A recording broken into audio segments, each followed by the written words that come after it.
thing that we wanted to do is to know the incidence and prevalence of caries, and we found that there was no data of Indian population at that time. And so in 2003, we started seeing 2,000 patients per year, and it continued up till for the next 13 years, 2,000 patients in the rural and the urban setup. It was done by my postgraduate students, and we collected the data sheets of the WHO, the earlier sheet, and later on we moved on to the newer 2013 data sheet, Annexure 1, and we published data on incidence and prevalence of caries. So this has all been published on the incidence and prevalence of caries. In that, we got a lot of data, and we realized that there's high incidence, and the incidence and prevalence is more in the urban population compared to the rural population. So even though the diet and the food that we eat is very good, but it is the lifestyle, that modified lifestyle that we have. So this is all that we have done research on saliva. So this is from 2003 till date. This is all the published articles which you can see. It is there online. The first thing I told you, we went into quantitative analysis. pH, buffer capacity, and volume was analyzed, and quality was analyzed along with this. These quantity and quality analysis is a standard for all my projects. Quality and some basic standard had to be done, and enzymatic antioxidants and non-enzymatic antioxidants was my PhD topic. So in this, the enzymatic antioxidants. So the antioxidants is something which is very important in all our life. We know that we have a regular modification. Every day the cells are being destroyed and new cells are formed. So the destruction occurs because of the free radicals, and it should be balanced. So there should be an antioxidation and the oxidation which is balanced in the body. If there is an imbalance in this, so then it leads to what is called as a disease process. So the saliva becomes an important marker to initially diagnose any conditions in the body, because there will be an imbalance in the antioxidant levels. So I had categorized into two types of antioxidants, that is supraoxide dimutase, alkaline phosphatase, glutathione peroxidase, catalase, and myeloperoxidase. They are very important for our entire metabolism of our body. And the non-enzymatic antioxidants, which is the vitamins, basically vitamin C, D, nitric oxide, urea, and uric acid. 85% of the saliva contains uric acid, so it helps us for the diagnosis. And trace elements like copper, iron, and zinc, and selenium was also diagnosed. And this was my first article which got published in Caries Research, and that was a beginning where I said, yes, if I could get a Q1 publication with my PhD, that was our first Q1 publication, and then it went on. So then we had, next we went into, after that, many of my PGs did small group studies on proteomics, study of saliva, protein levels. There are about 16 categories of proteins in saliva, and there were small studies which were done, but one PhD study went into large population studies on proteins, and that became the major publications which came out on proteomics. And later on, we went into the electrolytes. The electrolytes in the saliva: sodium, potassium, calcium, magnesium, chloride, bicarbonate, and phosphate. Every entity has been published. So if you just put in Mitra and Hegde in online, everything is available at ResearchGate or at ORCID. All this has come out as publications. Recently, we found out that lipidomics is not studied in saliva. We got an NIH grant where we had the gas chromatography equipment in our institute. So we studied the lipidomics in saliva, and we found that we could diagnose saturated and unsaturated fatty acids in the saliva, but they could not find a lot of correlation with caries, but it could be used as a diagnostic or the prognostic markers. That was done by Sannidhi, and then we went into the genomic studies. I think genomic study becomes much easier for me. The earlier presenter already told us about genomics. we did on vitamin D receptor single nucleotide polymorphism. I will talk to you detail about all the genomic studies that we have done and what we are doing. We all have, like all of us, would be having some polymorphism in our genes. None of us are perfect. None of us are born perfect. We definitely will have 1 or 2 polymorphisms in our body, some or new mutations in our body. But just because all of us know that if somebody has, just like we inherit the property from our parents, we also inherit some genetic polymorphism also from our parents. Just like we say, if parents have a tendency for hypertension or diabetes, we too have a tendency for diabetes or hypertension. But that doesn't mean that it has to express. So our lifestyle is what is important. Even though you have a polymorphism, even though you have a genetic mutation, it need not express. That the ability for it to express comes only when your lifestyle gets altered. You might have parents who are diabetic, but you need not get diabetes. Because if you change your lifestyle, or if you prevent by modifying your lifestyle. So similarly, in caries, we found that genetic prediction is there, especially with the vitamin D receptor single nucleotide polymorphism. But remember, it can be prevented by taking care of this polymorphisms. The next part of the study we did was on standard glucose value estimation. We went to study whether the glucose, the diabetic patients having high glucose level, whether do they have high incidence of caries, but we found a negative response. There is no correlation between the glucose levels in the oral cavity and then in the salivary glucose levels and dental caries. But we ended up in finding out the ideal technique of finding the standard glucose levels and also the ratio of glucose in the saliva and the serum. So these are all the publications which came out with this research, each one of it.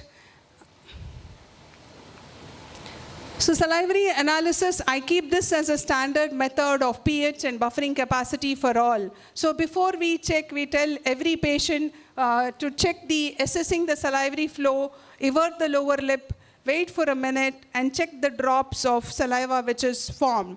And that tells us the flow of saliva.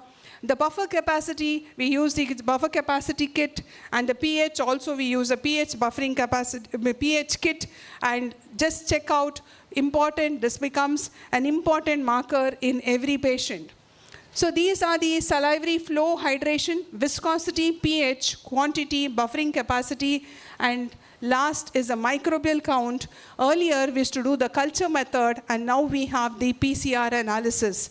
And with PCR analysis and the genetic analysis which has come out, it becomes very easy. We don't have to culture. Earlier we had to culture, wait for hours, and most of the time culture failure or contamination. But now we have the PCR kits where we directly take the saliva and do the PCR analysis, and we know what is the microorganisms which is seen. And now we went ahead, not only PCR analysis, we are doing the metagenomic analysis of the microorganisms, and it is a PhD project which is ongoing, and it is very interesting to find that the earlier textbooks, we were talking about lactobacillus and streptococcus, but the microorganisms in the oral flora is much more different from the original textbook standard oral flora. So there is a lot of scope for oral flora analysis in Indian population. There's a lot of scope with the advances in metagenomics to analyze the normal oral flora. So what do we analyze in genomic studies in saliva? We analyze the DNA. The DNA is standard genotyping we can do, or we can do genetic information of the host to find out the genetic information of the host, or you can take genetic information of the microorganism. We have standard kits which we can take the saliva samples and directly do the PCR analysis using the standard kits. Only thing is the cost. So you need to have some funding for such projects. And it will tell you which is the microorganism, which is a strain of the microorganism, and very easy to find out the resistant strains. Diagnosing carcinomas, and in forensic, mRNA is information on transcription rates, RNA for viral and bacterial identification, and proteins for genetic information, translation, regulations, diagnosing periodontitis and dental caries. These are all points for research. Each topic can be used as a major research in saliva. Saliva was not used for genomic research so far, but now saliva is used as a marker for genetics. So general health affecting oral health and oral immunity. Most of our studies we did was on dental caries analysis on healthy participants. Almost 60% of the study on saliva went on dental caries and healthy participants, and we standardized most of the values in the saliva. And later we went to a study on HIV that was done about 8 years ago, which was sponsored by ICMR, where we did in HIV patients, and we found that in HIV patients we take the CD4 count as a marker, whether it is HIV or whether it is AIDS. To classify that, we used to use CD4 count, but we found a new marker, that is nitrous oxide levels in the saliva, could be used as a marker for diagnosis and prognosis. We did study on chronic renal disorder patients, and we found the saliva could be used for creatinine and uric acid levels in renal disorder patients because every day they need to check what is their creatinine levels. This was a good marker. In cardiac patients, we found that there would be change in the buffering capacity of the saliva whenever there is a variation in their cardiac function. Diabetes mellitus, also we found a number of markers. I think it is there.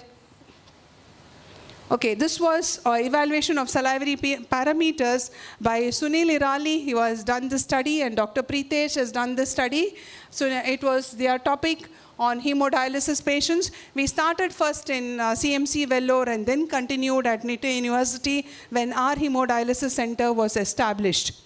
So we started with caries, and then we went into biomarkers for oral cancer. When we started with oral cancer, the first thing that I do whenever we do some study, the first thing I tell my PG student or my PhD student is do a systematic review these days. Earlier we used to call it as reviews, but now we call it as systematic reviews. When we do a systematic review, we come to know what has been done, how it has been done, and what are the errors that they have done, and how we should do it differently, and how we can do it better. That is exactly why we do a systematic review before we go in for any research. And biomarkers available for oral cancer is the best because it's a non-invasive method, and it can be used for screening of large population. Coming to saliva analysis, it's systematic disease. I told in diabetes mellitus patients, we've checked out melanoaldehyde levels, calcium, alkaline phosphatase, myeloperoxidase, salicylic acid, and electrolytes. The only disadvantage why there is a chances of caries is because there will be an imbalance in the remineralization process in diabetes mellitus patients. Not because of the sucrose level, it is because of the remineralization potential will be less. So we need to give them some remineralizing solutions like tooth mousse or anything externally. In cardiac patients, we found about the buffering capacity, and chronic renal disorder patients, this was something important that we found, that is the heat shock proteins. Heat shock proteins are found in saliva.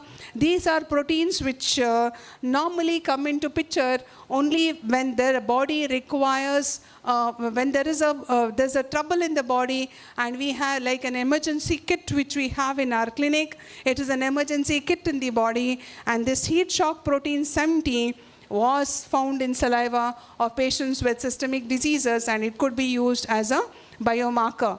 So these are all the articles which we came out with this when we did studies of saliva on patients with systemic disorders. Coming to what was the basis of all our research. All our research stood on one foundation, that is free radical.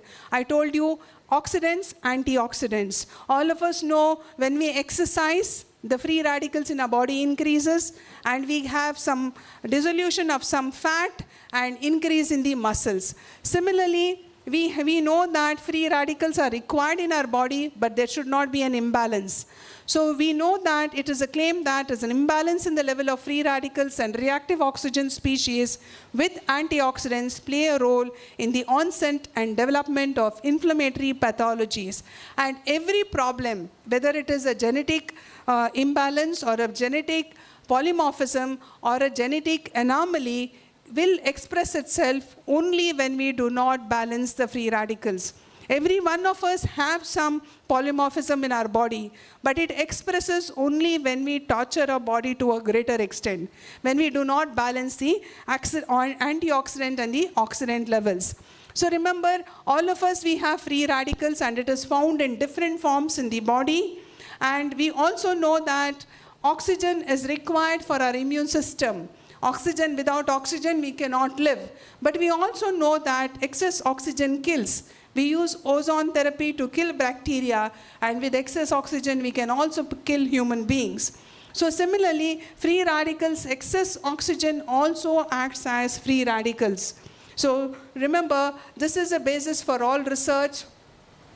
As whenever we come up to salivary research, it is a free radicals. You have to understand the concept of free radicals in saliva and apply it for any systematic disease, and then you find out a biomarker for that systemic disorder. That becomes a very good scope for research. So there is, we found a component that many components in saliva related to caries, but we did not get into the genetic component. And in the last 10 years, we started working on genetics. So because we did not have the infrastructure, facilities, and a guide for it, but later we started searching, and the first thing that we did was we did a systematic review on genetics in dentistry. And we found that genetics, whenever we do genetics research in saliva, the candidate genes that we can look for is 3. That is the immune response genes. There are so many genes which we can study for immune response. We had the tooth formation genes, and we can study a number of genes for tooth formation. And then we have the saliva formation genes. So any modification in these genes can lead to the malformation in the oral cavity. And then we went into details, and we found caries, associated determinants, and associated genes. When we looked in for caries, we found again enamel formation genes, immune response genes, other genes, saliva genes, and then we have the vitamin D receptor gene polymorphism genes. So we found the smallest area, that is vitamin D polymorphism, and we took that as a first step for genetic studies related to dental caries. Here we see that vitamin D receptor gene polymorphism, and there was 3 sites, that is a TAPA1, APA1, and FOC1, which was taken into consideration, and that was the PhD topic for Dr. Niriksha, and she started doing studies on it, which came out. And when she started doing study, I also understood the importance of vitamin D. If all of us notice post-COVID, most of our patients say either they had a hand fracture or a leg fracture, caries incidence has increased, periodontitis has increased, one because they would not have gone to a dentist for 1 year, but all of us would notice that our energy levels also has decreased post-COVID. This is a general finding that we found everywhere. But then, when I went into vitamin D, I realized that it's basically the vitamin D deficiency in the body that leads to metabolic disorders, leading to so many other conditions in the body. So what happens is we need to understand why vitamin D is required. If you see, vitamin D has an anti-inflammatory activity, it has a bactericidal activity, it is required for healing, it is required for the metabolism, it is required for bone formation, it is required for tissue formation. So it has multiple roles to play, and it has got a number of relationship with the cathepsidolins and the interleukins. So coming to vitamin D, all of us know 80% of the vitamin D is absorbed by the skin when we go to the sunlight, and 20% comes from the food that we eat, that is the plant and the fish source. So most of it is from the sunlight, and the lack of exposure to sunlight is the most common cause for vitamin D deficiency. And once it is absorbed, it is in an inactive form. It goes to our liver, but still it is in the inactive form, and only when it enters into the kidney, it gets transferred to the active form, which our body can utilize. Any patients who have got a kidney problem, they do not have this active form transformation in the kidney. And only when it is transformed into the active form, and then it comes into the system, it comes into metabolism, it is required for a hormonal imbalance, it is required for the any signaling molecules. For everything we require this vitamin D in the active form in the body. So whenever there's a deficiency of vitamin D, it expresses itself as some polymorphism, and then it ends up in a disease which ends up in cancer. Most of the time, it ends up in cancer. So coming to vitamin D, if you see, vitamin D goes and attaches in a cell. We all remember a cell. A cell has got a receptor on the surface of each cell, and that is what we call as vitamin D receptor.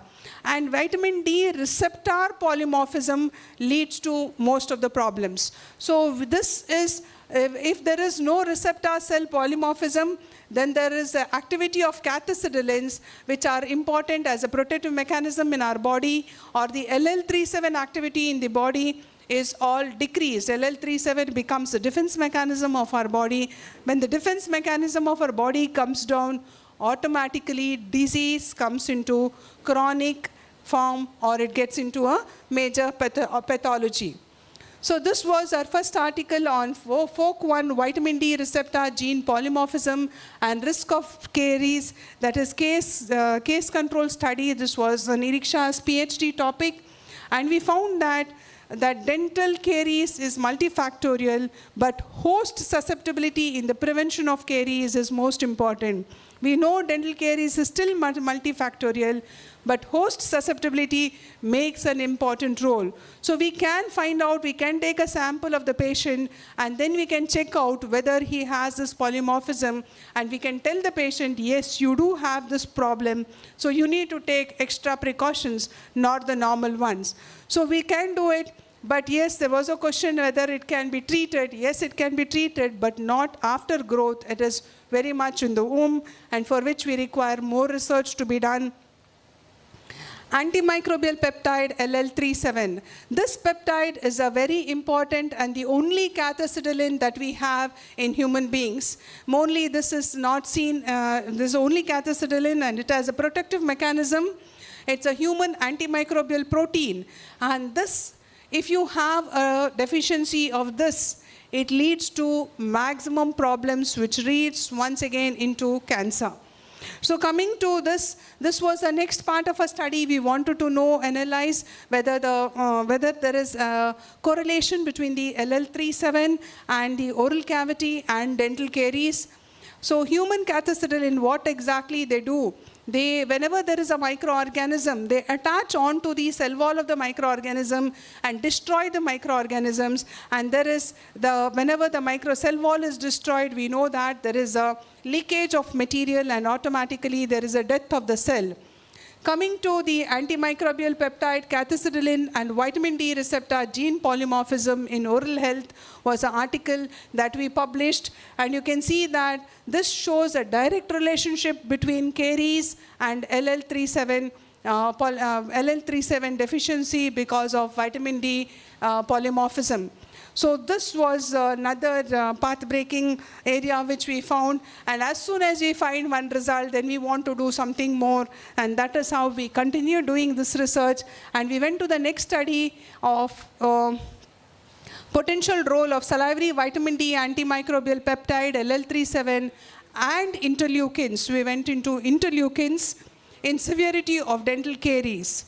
So coming to and again, we found that there was a correlation. So what is interleukins? We found that there was a correlation between the two. Coming to interleukins, we have two types of interleukin, that is interleukin 6 and interleukin 17A. These two interleukins are like warriors in our body. where we all know about the macrophages in our body and the lymphocytes in the body, which acts as a defense mechanism. But when we get into the protein, when we get into genetic level, it is this interleukins. Whenever our immune system is fine, these interleukins function very well. But when there is an immunity deficiency of the patient, we do not find this interleukins. When the immune system deficiency occurs, whenever the patient has a problem with the 5 vital organs of the body, heart, liver, kidney, lung, and brain. So when this 5 vital organs have a problem, the immune system comes down in when it is long-standing, and then we find all these trace elements missing in the body, and that is why his immunity comes down and there is no action, and then the disease process continues to a greater extent. So these two, interleukin 6 and 17A, have a lot of applications, whether it is in oral cancer or whether it is in dental caries or any other systematic diseases. It could be used as biomarkers. So this publication in Lancet made a change for us all dentists. The Oral Diseases, a Global Public Challenge, which was published in 2019 during COVID, made a lot of change. I think Dr. Nikita would agree with me, because a lot of us used to apply for grants, but we used to get only a small portion of the grant because we were not in non-communicable diseases. But this article in Lancet made a difference, and we were put into the classification of non-communicable diseases, and oral health also came into that chapter. And thanks to that, we have a lot of work, and I see Dr. Nikita Monga with so many files coming to her, so many applications coming to her, and thanks to this article that made a change for us. Coming to the next part up of my research in saliva is root caries. All of us have seen root caries. I have seen the root caries in 3 decades of my practice. In the 4th decade, first, second decade, it was different. 3rd decade, it's a totally different presentation. So the presentation of root caries has changed clinically, and it's also the age group which is affecting the root caries has also changed. This is once again because of changing lifestyle. So first we did the incidence and prevalence of root caries, and then we did a systematic review. This was Jyoti Shetty's PhD topic. She is doing on root caries. She is doing a major genetic research on root caries. The first thing that she did is a systematic review publication on what has been done, how it has been done, and what we have to do. So, and the most important thing that we found is 3 out of 10 persons in India may be affected by root caries, which is a serious health issue. And to enhance the quality of life for aged population, and oral health policies and preventive action should concentrate on this issue. Because earlier in my first decade of practice, I saw root caries on only 60 plus patients or 70 plus patients who have periodontitis or the exposed root surfaces. But now in my practice, I see it even in patients with 25, 35, 40 years old patients. So what is happening? Whether we are living for a longer period of time, but unhealthy living is happening. So we need to make an awareness of where we are going wrong and how it needs to be corrected. So this is how she is doing a study, phase 1, phase 2, and phase 3 of a study. First, in a phase 1, she has screened about 1,062 patients, and she has analyzed the incidence and prevalence, which is in review, and it is in the process of review. She's completed that, and then she went into the phase 2 of the study, for the students to know how to go about a study. Phase 1, you need to find out the incidence and prevalence. Phase 2, you take a population according to the sample size, and then you do the second phase of the study, where we take the sample of caries. From the root caries, we take the sample, and we also take the saliva sample and do the genetic analysis. And we get into the 3rd phase of study, which is called molecular analysis of salivary samples and root caries through metagenomic approach. That is, we take the caries sample and the saliva sample and send it for metagenomics. Metagenomics is like, if you take a saliva sample and send it to metagenomics, they will analyze all the microorganisms which are present in that. So all the microorganism genes are present, and it strains. So you will get a strain of 25 to 30 to 100 to 150 to 200. So when you look into the different strains, and then we need to check which is a common strain that we find in root caries affected patients, and then we come to tentative analysis. And this is a phase where she's in the final phase, and she's already going in through a publication. It is not yet published. So this is an ongoing major project in our college. And the next one I told you, we went for salivary estimation of glucose level in the oral cavity. And this was done by Dr. Pratik Shanbag, my postgraduate student. And it was found that saliva could be used as a tool for analysis of glucose levels in the oral cavity. And we also found that the standard method for finding it is the Toledan reagent method is the best method for analysis of salivary glucose levels. And he also, very important, is the standard glucose level in healthy patient. He established is 1 to 5 microliter. Microgram per ml was a standard glucose level which he established, and he also established the ratio. Remember, when we do saliva studies, we use the spectrophotometer, or we use any other devices. We need to standardize it for saliva, because most of them are standardized for blood. So first standardization has to be done, and then we have to use it. You cannot just send your sample to the lab and they use the standard of blood and use it. We have to standardize every equipment when we do saliva research for salivary standards. To conclude, saliva as a non-invasive diagnostic tool is something which each of us should know as clinicians. We should recognize saliva as a diagnostic tool in management of oral conditions and monitoring oral health. Recognize saliva as a marker and prognostic tool. Recognize importance of saliva to provide comprehensive oral health care. I am sure all of you would be, I will tell you the future of research in dentistry will be genetic research and saliva research. Because all of us know we have nothing, we can only point out that there are multiple reasons why caries comes, multiple reasons why periodontitis comes, multiple reasons why oral cancer comes, but the one which we can stand with the foundation, strong foundation, is genetic research, and a non-invasive method would be saliva research. And we have done a lot of research in saliva, and we could find out most of the genes in saliva. And the first time we found vitamin D receptor gene in saliva was project by Dr. Niriksha. So you can all continue doing the number of genes that is available. Thank you for a patient hearing. This is my clinic. Why I put my college and my clinic is every patient who comes to you becomes a research. Every patient's problem, you find a solution to them, and we realize that they are happy after your treatment, and that becomes your solution to them, and they are happy. But then that becomes your research, because you know that you need to analyze, read it, find out how it worked, and then go ahead with it. So practicing and teaching plus research, the three things, I was lucky enough I could balance all the three, because I had a very good environment.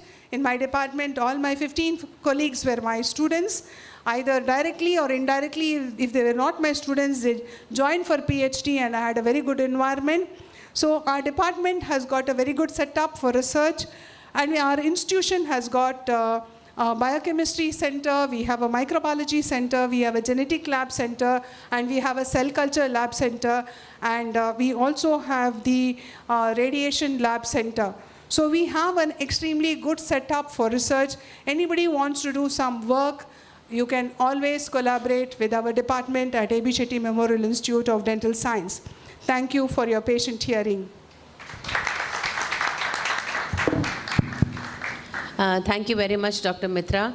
In fact, I thought we would be asked to, introduce the speaker. Then I would have added a lot of adjectives like lovely, beautiful, and dynamic, charming Dr. Mitra.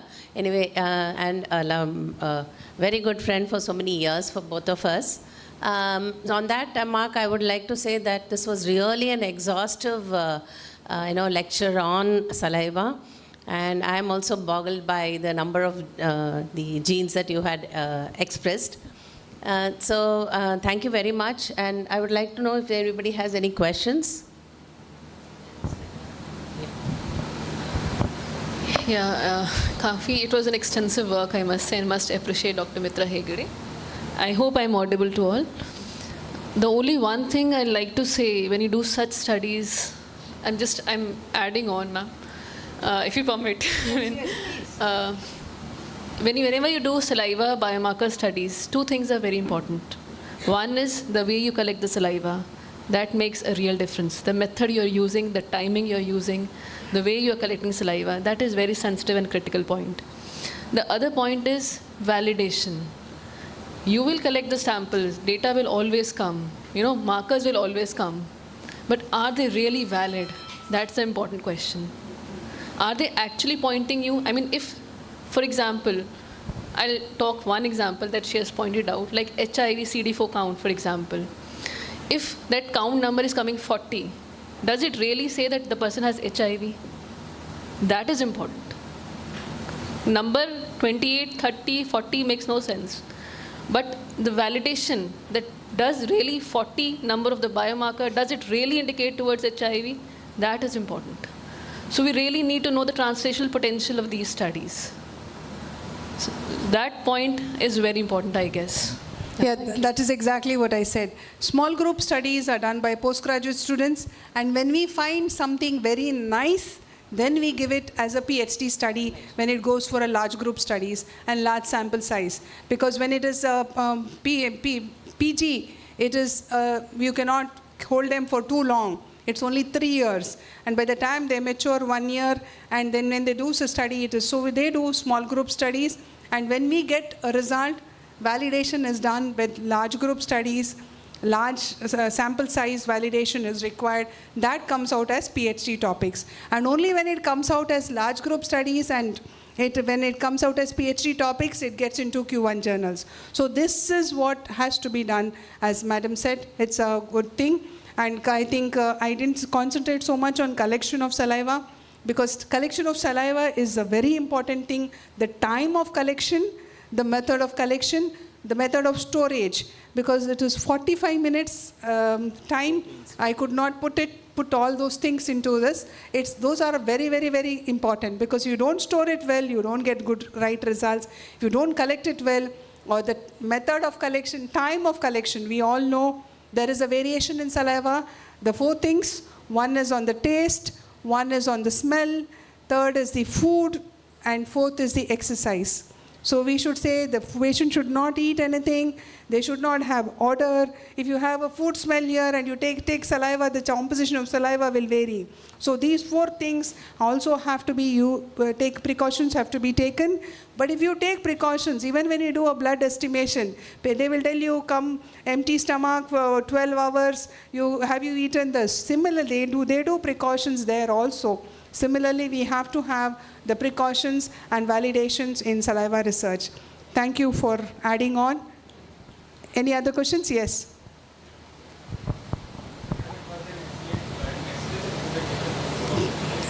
Thank you. I'm working on some similar projects where I'm also doing some Sequencing, okay. So I want to know more about DNA extraction from saliva. Can you throw some light on how to collect DNA and isolate for metal? Okay. Now, DNA extraction for saliva, I will tell you my struggle. We did the DNA, we used to do DNA extraction of microorganism or saliva? Of the microorganisms. Yeah. See, if you are looking in for microbiology study, earlier what we used to do is take the saliva, grow it, culture it, and from that take out and then go ahead. But that was a struggle that we did, and we wasted a year on it. But that is not the method. Then we had a molecular genetic workshop where we understood it better. Now we have kits. Directly you have direct DNA extraction kits which are available, but it is microorganism specific. If it is Streptococcus mutans, Lactobacillus, so every kit is 12 to 22,000. So you have to take microorganism specific kits, take it directly, and then you can do a PCR DNA extraction and PCR analysis. So that is the advantage now. And now we have a number of centers which help you for the Sanger sequencing or the metagenomic studies. Any other question? Yes. You have some exposure in newer biomarkers for oral cancer, so that is something which is upcoming, and even we are working in that direction. Okay, there are a number of biomarkers for oral cancer, but I can tell you only about vitamin D because that's the only field where I've worked with. For precancerous lesions, we have looked into vitamin D, the receptor site polymorphism, and its relationship with precancer. We have a project ongoing of VGST, Vision Group Science and Technology. We have got that is the only field where I have worked. But there are other colleagues of mine who have worked with a number of other biomarkers, but still concrete, still published data, there is lots. But I have not much idea about other biomarkers. I have only done on vitamin D receptor gene polymorphism. Theoretically, I know, but practically I have not done. Thank you, Dr. Mitra. You and your associates are doing enormous work. Thank you. And it's so fascinating. I think this topic is an eye-opener for so many youngsters. There are a lot more research you can do. So many isoenzymes are present, and at the same time, saliva can be secreta or non-secreta. All those aspects, many of you can take up. Thank you for this wonderful lecture. Thank you. Thank you, madam. Now I invite the moderator, Dr. Balagopalan sir and Mahalakshmi madam, to award the certificate and memento to Mitra madam.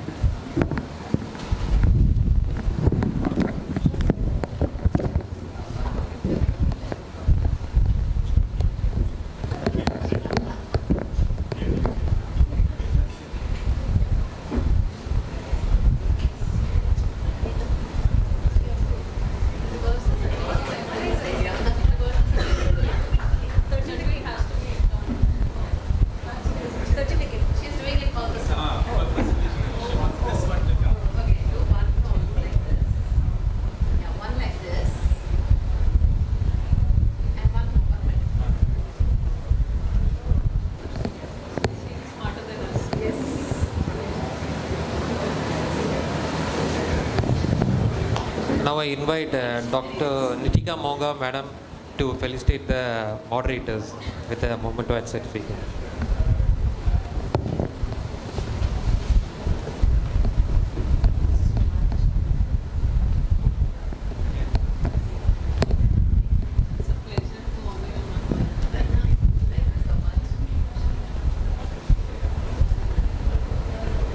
Now I invite Dr. Shonali Sharma madam to felicitate the moderator.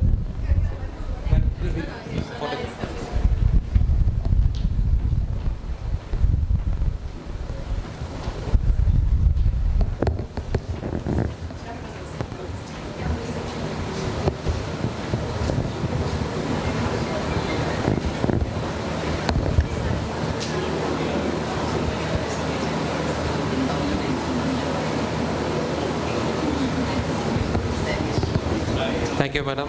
Thank you, sir.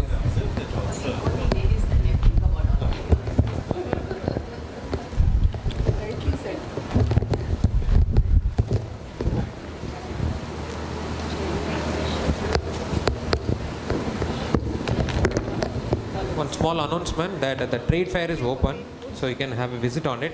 Now we are moving on to the next session, the symposium sponsored by Colgate. Now I invite Dr. Mitra madam and Nitika Monga madam and Dr. D. Gopalakrishnan sir to moderate the session.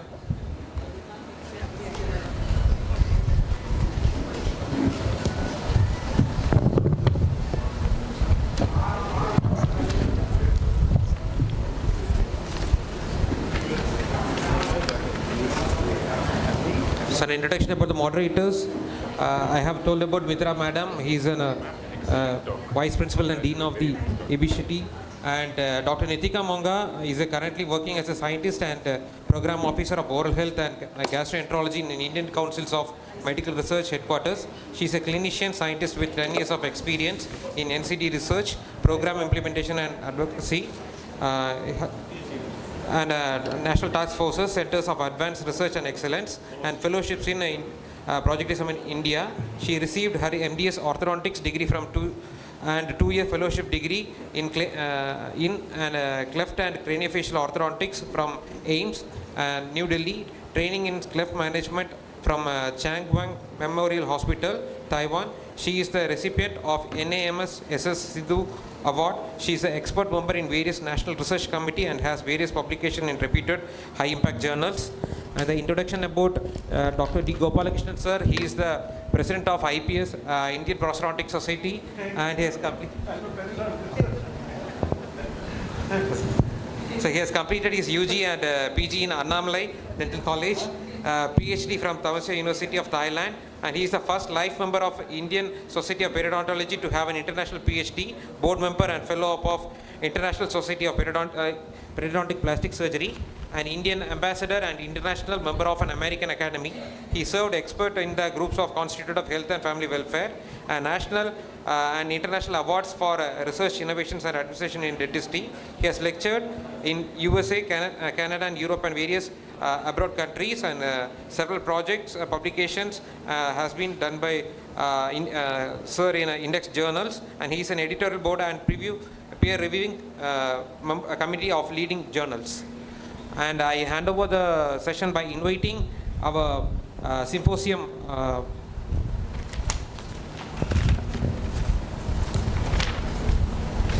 the Colgate Symposium by inviting Dr. Bernal Stewart, the Senior Director, Clinical Innovation, Global Technology Centers of Colgate Palmolive Company, USA. Warm welcome. And Dr. Bhuvana Gurumurthy, the lead Colgate Clinician Innovation Institute Global Technology Center, Colgate Palmolive India Limited. And they were the principal sponsors for our ISDR conference also. I invite them to the dais.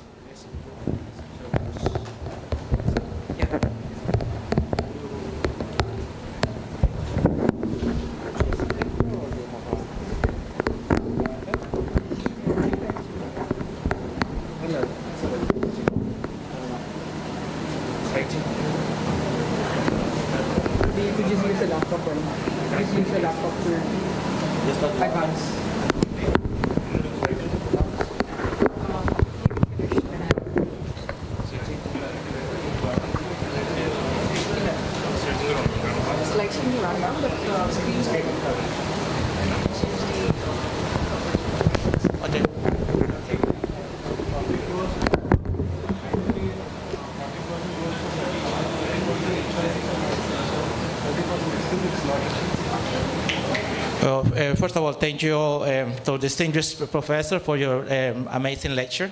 Very interested about saliva.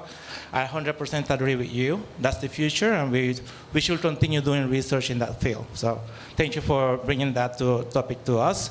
I would also like to thank the Indian Society for Dental Research for inviting us and having us here at this lovely, very warm, very humid city, but also a very important city for us.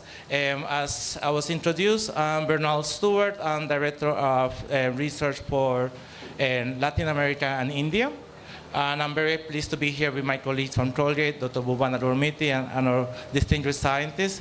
And I also would like to, distinguished honor for these moderators that we have. And I also would like to thank the President, incoming President, and the Honorable Secretary of the Indian Society for this opportunity. As the professor, my previous speaker said, we all invested in research, and clinical research is very important for reimagining a healthier future through clinical innovation.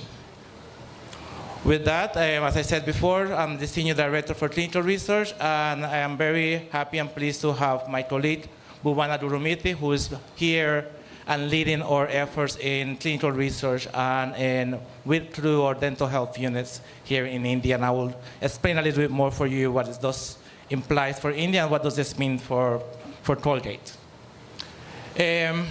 Moving forward, as Colgate as a brand, we are very invested and we have this social responsibility to be the leaders in oral health care, but also to lead with innovation and with science. So we put a lot of efforts among the different things that we have in order to ensure that we do have the state-of-the-art technologies, that these technologies are available to the communities that we serve, but also that we have the data, which is much important. We do have to have scientific background in order for us to make changes. We do, as I said before, we look at cutting-edge technologies. We work with first-class institutions. We look for talent as well. We look for very bright young minds to join our teams, and we try to look for very great broken, innovative solutions. So, globally, we have more than 600 scientists focusing on innovation. We do have 7 global centers globally. And we also look at mostly what we have in terms of engineers working constantly in order to ensure that we have quality products, but also leading products in different technologies. You may or may not know about Colgate-Palmolive, but we do have, as I said before, 7 global technology centers. We do have 1 established center here in India, and has been here for over 25 years.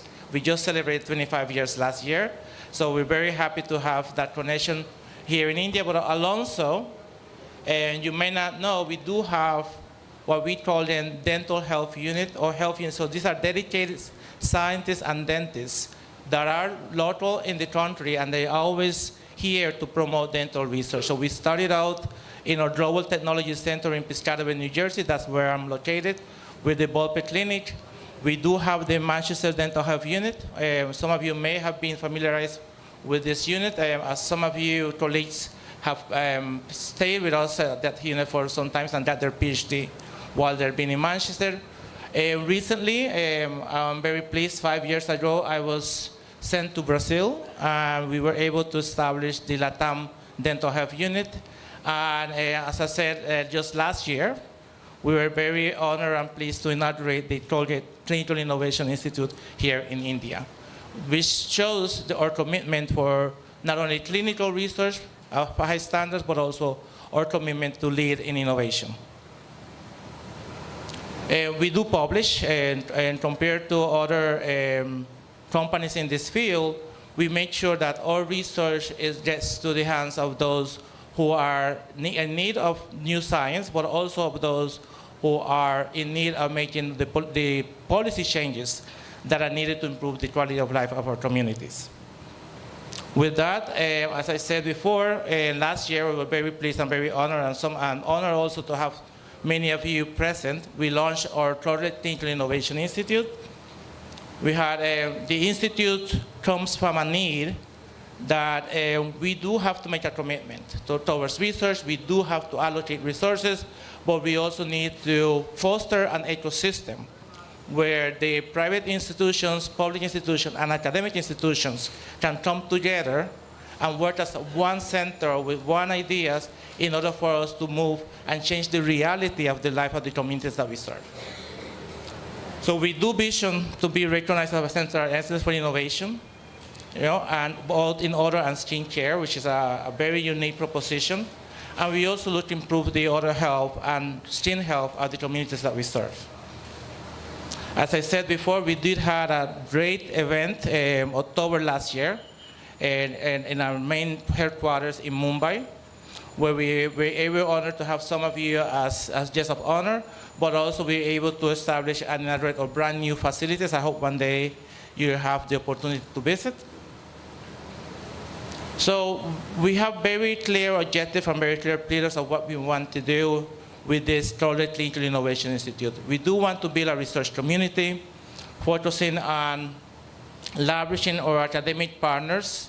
As I said, saliva, for example, something very close to what we did.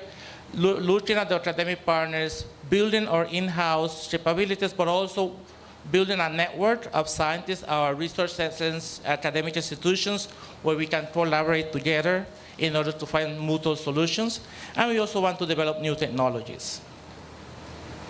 We also, as a Colgate branch, we also need to foster collaboration within our own community. So within our Colgate community, the Institute will be this center, this connector, and I think this slide illustrates it much better. We see this Institute to be this connector where we will be the interface between, and also where's the future of innovation. And also, we always need to focus on the young and upcoming scientists. I was very pleased with the previous presenter, where she's engaging her students, forcing them to change the paradigm, by posing those questions and being asked them to think deeply. Okay, what has been done? How has it been done? And what is the you can do to change the reality? I think